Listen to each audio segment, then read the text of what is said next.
பாத்து பாத்துப்பா, கீழே விழுந்துற போற. ரொம்ப நேரமா அப்படி என்னதான்ப்பா பாக்குற? அதுவா பாட்டி, இந்த எலி பூனைய படுத்துற பாடு இருக்கே, செம்ம காமெடி. அப்படியா? ஆமா, அதுவும் கடைசியில பூனை தான் வச்ச பொரியில தானே மாட்டிக்கிட்டு முழிக்கிட்டு. ஐயோ பாவம். நீ என்னத்துக்கு பாட்டி உச்சி கொட்டுற? நீ அந்த பூனை மேல பரிதாபப்படுற, நான் உன் மேல பரிதாபப்படுறேன்ப்பா. ஏன், எதுக்கு? நீயும் தான் பொறியில மாட்டிக்கிட்டு தவிக்கிற. என்ன பாட்டி, என்னை பார்த்தா எலி மாதிரி தெரியுதா?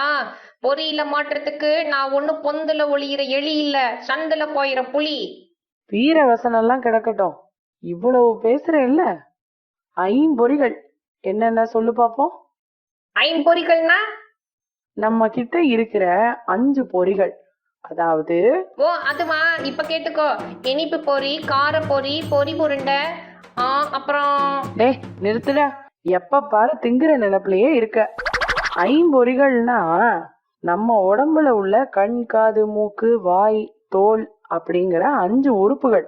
இத வச்சு தான் நம்ம இந்த உலகத்துல உள்ள எல்லா விஷயங்களையும் தெரிஞ்சுக்கிறோம். ஓஹோ, ஐம்பொறிகள் அதுவா? Okay okay.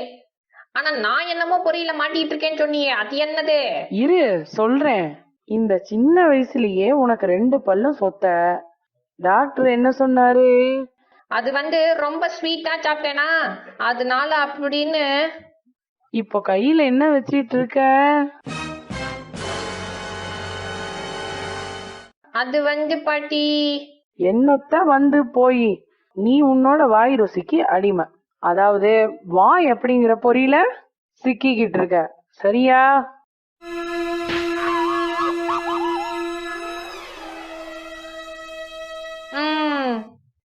அடுத்து, ரொம்ப நேரம் டிவி மொபைல் பாக்குறதால இப்பவே உனக்கு கிட்ட பார்வை, கண்ணாடியும் போட்டாச்சு.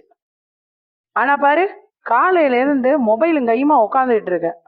அப்போ கண்ணு காது வழியா கிடைக்கிற அனுபவத்துக்கு நீ அடிமை. அதாவது அந்த பொறியிலையும்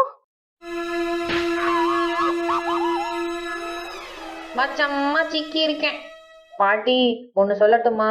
நானும் மத்த பசங்க மாதிரி ஓடி ஆடி விளையாடி படிப்பிலையும் கலக்கணும் தான் நினைக்கிறேன். ஆனா சொகுச்சா சோபால உக்காந்தே பழகி போச்சா, மனச மாத்திக்க கஷ்டமா இருக்கு.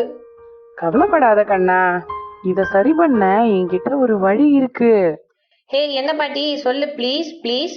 நம்ம பக்கத்து வீட்டு பூஜாவோட அப்பா குருசாமி தானே? ஐயோ பாட்டி, அவர் குருசாமி இல்ல பாட்டி, அவர் பேர் ஞானவேல். சொல்றத முழுசா கேளு. அவர் 18 தடவைக்கு மேல சபரிமலை போயிட்டு வந்திருக்காரு, அதனால குருசாமின்னு சொன்னேன். ஓ சரி சரி. நாளைக்கு கார்த்திகை மாசம் பிறக்குது. இந்த வருஷமும் மாலை போட்டு விரதம் இருந்து அவர் சபரிமலைக்கு போவாரு. நீ மாலை போட்டு அவர் கூட மலைக்கு போயிட்டு வாயேன். என்ன பாட்டி, சாக்லேட்டுக்கும் சபரிமலைக்கும் முடிச்சு போடுற? அதேதான். மாலை போட்டா விரதம் இருக்கணும், விரதம் இருந்தா கண்ட நேரத்துல கண்டதை சாப்பிடாம ஒழுக்கமா இருக்கணும், 2 வேளையும் குளிச்சு சரணம் சொல்லணும். ஒரு 48 நாள் இப்படியே செஞ்சா உடம்புக்கும் மனசுக்கும் இதுவே பழகிடும். நீயும் உன்னை மாத்திக்க ஒரு நல்ல வாய்ப்பா இருக்குமே. செம்ம ஐடியா பாட்டி.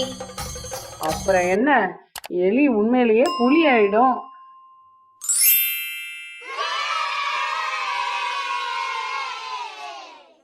எங்க ஜோரா ஒரு சரணம் போடு. சுவாமியே சரணமையப்பா. பொறிவாயில் ஐந்தவித்தான் பொய்தேர் ஒழுக்க நெறி நின்றார் நீடுவாழ்வார்.